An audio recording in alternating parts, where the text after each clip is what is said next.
in Sawkins Boatshed, Scotland. Here we are outside the boat. We have the rudder there and the prop gleaming away, two-bladed. If we come back, the boat's recently been anti-fouled, hence the stripes. Obviously the rain has got there, and we can see up above windows, the mast and the hull. So if I come round, get a good view, I'll come underneath and go to the other side. And again,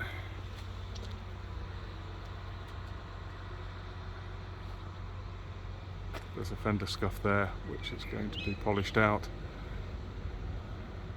The joys of sailing. So yeah, it looks reasonable from what I can see.